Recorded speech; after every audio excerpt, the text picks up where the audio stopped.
Welcome sa Pinas Showbiz News ngayon. Para sa video natin ngayong araw, meron na naman po tayong fresh at nagbabagang updates patungkol kay Maine Mendoza at kay Alden Richards.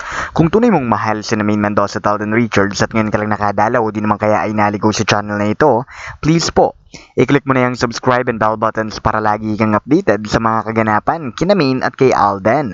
Ang pag-uusapan po natin ngayong araw ay 30 bagay. Unahin po nating pag-uusapan ay ang ito pong nakita ng mga netizens na pagsama nga po ni Daddy Bay pagdating po sa lugar kung saan nagpo-promote si Alden Richards ng kanyang pelikula. Kung saan sa isang lugar na napaka-memorable lang naman po talaga pagdating kay Maine at kay Alden. Walang iba kundi ang Bulacan. Okay? Ang dami kasi nagtatanong na bakit daw sa dinami-rami ng mga dapat samahan nitong si Daddy Bay na lugar pagdating sa pagpo-promote dito kay Alden Richards. Ang dami-daming mga magagandang lugar na pinagpromotan nitong si Alden. Bakit daw sa Bulacan pa sumama si Daddy Bay? Ano na naman daw bang meron? Yan ang mga iniintriga nila ngayon. Ikalawa, meron pong pumuputok na balita ngayon na nagkakalat po na itong si Maine at si Alden ay inalok daw po di umano ng 70 million pesos para daw po hindi na magpansinan at para daw po hindi na hindi na magtago pa sa likod ng camera. Yan ho yung ating pag-uusapan.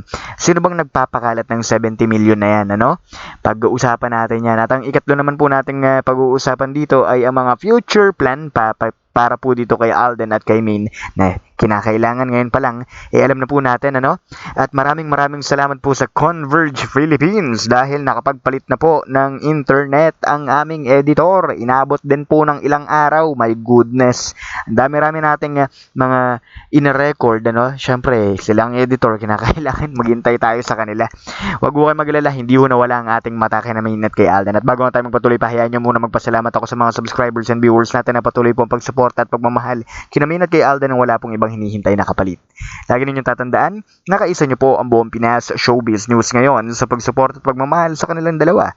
At kung nood ka nga nanood ng mga video updates natin pero hindi ka naman nakasubscribe, mag-subscribe ka na. At bago tayo magpatuloy pa, hayaan nyo munang basahin ko rito ang mga komentong napili ng aming team patungkol sa mga updates natin kanina lang. Unahin natin ang naging komento nitong si Miss Doris Datupan. Sabi niya rito, gumagrabe na ang pagkapilingera ng mga alagad ni Bakla. We know how many ADN seniors love both Maine and Alden so much, obviously. Doon pa lang sa 8 years na yon, kailan ba nag-start ang Sarsuela? Wala pang 8 years. Mga asyumera talaga sila ng taon, Ang lang dito, Miss Doris Datupan, hindi talaga sila marunong magbilang. Okay? Kaya sila ay nabubuking sa kanilang mga pinaggagawa. Okay? At dagdag pa nga po rito ni Miss Doris Latupang, compared sa million ADN supporters ng Folkers and Couples, so sad na may namatay na nga Di na nila magisnan ang big revelation ng mag-asawa. And you're right, Mr. Pinas, no one can replace the unbeatable couple. Bakit may mga fans ba ang mga artistang yan like ADN? Real talk lang, tayo rin ang one main reason kaya nag-click ang dalawa. Totoo, kahit nga mga taga-kabilang channel di umubra sa Aldab, si Paulo at Ara pa kaya. To tell you frankly, I do watch Fake It Bulaga, pero sa nakikita ko, true to life ang paghanga ni Paulo kay Ara, yung mga tabloids na yan, mga mema lang sila, whatever, di naman tayo affected dyan. Kita naman natin na kahit pinaghiwalay ang Folkers and Couple, malakas pa rin sila on their own. Speaking of bashers, namayanin na naman ang envy sa mga katawan ninyo, sa laki ng kinikita ni Alden. Yakang-yaka niyang bumili ng luxury car, like Tesla. Sobrang ganda talaga niyan. Napanood ko yung video sa TikTok, parang pinto ng hotel, na need mo pang iswipe ang card just to open its door. Anyways, happy Wixery, Fulkerson and ADN. Well, ganun ho talaga kayaman, ganun ho kayaman ang isang Alden Richards, na nascam man ng ilang milyon, pero wala hindi na iniinda. Sa ibang tao yan, ako po, kulang na lang magbigti. sa sobrang stress. At para naman ho sa ikalawa nating komento, mula naman po ito kay Miss Virginia Romero. Sabi niya rito, to God be the glory, amen. Salamat po sa update. Mr. Pinas, isa kang genuine true-blooded Aldab Nation. Marami pa tayong tahimik lang ang iba, no? Marami pa tayo tahimik lang ang iba. Totoo po yan. Ako forever, walang hanggan ang support ko sa kanila. Though, di ako nakakasama sa mga function or gathering ng True Blooded Aldab Nation dahil kasi katulong ako, no? So, hope maunawaan ng True Blooded Aldab Nation. Basta forever silent fan ako, Aldab together, eternally, Grateful ako sa kanila. Naway magising na ang king and queen ng Z's, Kasi ano man ang gawin nila, no? Ginawa nila sa Diyos, good or bad, at mamamatay tayong lahat. Nawa maisip ng Z's yan, ng mga nasa sarsuela yan. Well, wag ho kayong mag-alala at sa oras na magising po sila, makikita nila na ang karma ay babalik sa kanila.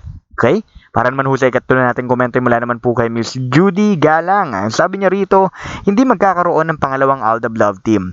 First, pareho, pleasant character ang dalawang tao na yon, clean, fun, and work. Na project ni Main at saka ni Alden. Natural chemistry nila. Hindi pilit o sapilitan. Hindi garapalan at bastusan. Kaya never na magiging katuwa-tuwa ang Paulo at Ara na ha. Di ba? Alden and Main. Pleasant personality yung dalawa. Di ba? Nega personality ang Paulo. Kawawa si Ara. No choice kung hindi sumunod sa management na pabayaan ang Paulo na hawak-hawakan at halikan siya.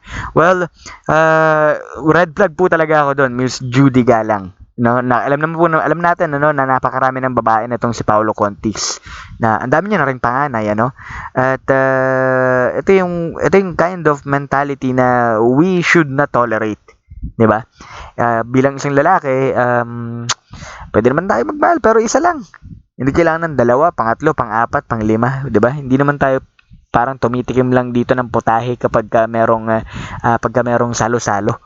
Di ba? Parang pag ayaw mo na sa adobo, punta ka naman sa menudo. Pag ayaw mo na sa menudo, punta ka naman sa iba't ibang putahe pa.